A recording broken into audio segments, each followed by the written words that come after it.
Imagine this scenario. Sabado ng gabi, nakahiga ka sa kama at nag-i-scroll ka sa Facebook. Tapos biglang dumaan sa feed mo ang isang napakagandang ad para sa isang pre-selling condo. Sabi ng ahente sa post, "Own your dream home for only 10,000 pesos a month, no down payment." Nakita mo yung mga pictures ng malaking swimming pool, modernong gym at lobby na parang 5-star hotel. Sabi mo sa sarili mo, "Wow, eto na yung chance ko para magkabahay habang mura pa. Invest for the future." Nag-message ka sa ahente, nag-meet kayo at kinabukasan, pumirma ka na agad ng reservation agreement. Pero kapatid, bago mo ibigay ang hard-earned money mo para bumili ng isang drawing at isang pangako, kailangan nating mag-usap ng masinsinan.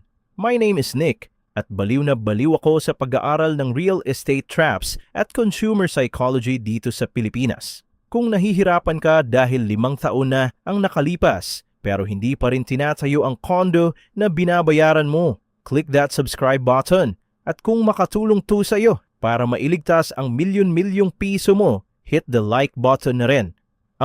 Basagin muna natin ang pinakamalaking kasinungalingan sa Philippine real estate. Ang paniniwala na ang pre-selling ang pinakamatalino at pinakamurang paraan para bumili ng property. Kapatid, that is a very dangerous myth. Para sa karaniwang Pilipino, ang pre-selling ay hindi investment. Ang pre-selling ay pagpapautang mo sa developer ng pera mo nang walang interest. Para maintindihan mo ang ibig kong sabihin, pag-usapan natin ang kwento ni Mark. Si Mark ay isang masipag na OFW. Bumili siya ng pre-selling condo sa halagang 3 million pesos. Ang pangako ng developer sa kontrata, matatapos ang building sa loob ng 4 na taon. Ang setup niya ay 20% down payment. Nahuhulugan niya monthly bago i-turn over. Kaya nagbayad si Mark ng 12,500 pesos monthly equity sa loob ng 48 months. Faithful siyang nagbayad. Hindi siya pumalyang kahit isang buwan. Nakapaglabas siya ng kabuang 600,000 pesos para sa down payment. Dumating ang ika-4 na taon. Turnover date na sana. Umuwi si Mark sa Pilipinas para makita ang pinapangarap niyang condo unit. Pagpunta niya sa site address, ano ang nakita niya? Isang malaking bakanting lote na puro damo at yero. Walang building, walang swimming pool, walang lobby. Ghost town. Nag-email siya sa developer para magtanong kung ano ang nangyari. Ang sagot sa kanya, "Sir, delayed po tayo ng 5 years due to unforeseen circumstances." Baka isipin mo, isolated case lang yan, Nick. Hindi naman ganyan ang malalaking developers sa atin. Gusto kong sampalin ka ng data ngayon mismo para magising ka. Base sa records ng Department of Human Settlements and Urban Development or DHSUD, libo-libong reklamo ang natatanggap nila taon-taon dahil sa mga pre-selling projects na sobrang delayed. Hindi lang buwan ang delay. Minsan 3 years, 5 years o aabutin pa ng 7 years. Kahit ang mga pinakamalalaking pangalan at kilalang brands sa real estate industry ay guilty sa practice na ito. Bago natin himayin kung paano sila nakakalusot sa batas, ilatag muna natin ang brutal math. Ano ang totoong nawala kay Mark sa 5-year delay na yun? Dito natin bibilangin ang dalawang silent killers ng wealth, ang rental burn at opportunity cost. Unahin natin ang rental burn. Dahil hindi pa tapos ang condo, kailangang mangupahan ulit ni Mark. Sabihin nating umupa siya ng maliit na apartment malapit sa trabaho for 15,000 pesos a month. Sa loob ng 5 years na delay, inabot ng 60 months ang paghihintay niya. I-multiply natin sa calculator. 15,000 pesos times 60 months. Boom! 900,000 pesos ang perang sinunog niya sa renta nang dahil lang na late ang developer. Wala siyang napala sa 900,000 pesos na yan, walang equity, expense lang. Pero hindi pa tayo tapos. Mas lumalala pa ang math pagdating sa opportunity cost. Paano yung 600,000 pesos na ibinayad niya bilang equity sa unang 4 na taon?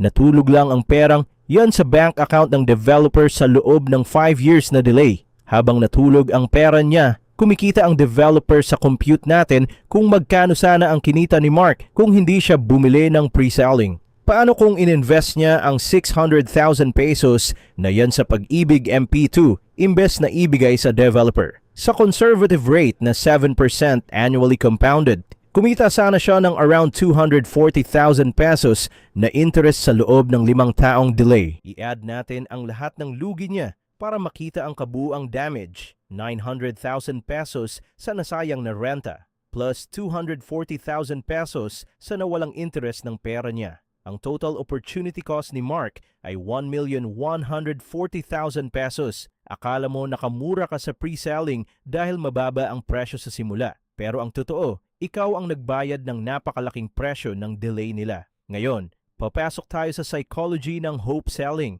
Bakit ang daming nagpapabudol sa pre-selling kahit puro drawing lang ito? Dahil ang galing ng mga developers na laruin ang utak natin gamit ang availability heuristic. Ano ibig sabihin nito? Ang utak natin ay naniniwala sa kung ano ang madali nating nakikita at nararanasan. Kapag pinapasok ka sa isang napakagandang showroom ng developer, may malamig na aircon, may libreng mabangong kape at accommodating na ahente, at pinakita sa iyo ang fully furnished na model unit na may malaking TV at magandang kama. Iniisip ng utak mo na totoo na siya, na ganyan na ang mabibili mo. Nawawala ang logic mo, nakakalimutan mong lupa at damo pa lang ang binibili mo. Papatungan pa yan ng ahente ng FOMO o fear of missing out. Sasabihin nila, "Sir, magtataas na kami ng presyo next week. 2 unit na lang ang natitira sa floor na to. Kaya pipirma ka na lang." Dahil sa panic na baka mawalan ka ng opportunity, at ito ang pinakamasakit na sikreto na itatago nila sa iyo tungkol sa mga kontrata. Basahin mong mabuti ang fine print. May nakasulat diyan na grace period.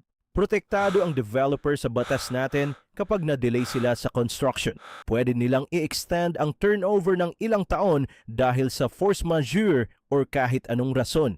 Walang penalty para sa kanila. Wala silang babayaran sa iyo. Kapag ikaw ang na-late ng bayad sa monthly equity ng isang araw, papatungan ka agad nila ng malaking penalty. Ang unfair, di ba?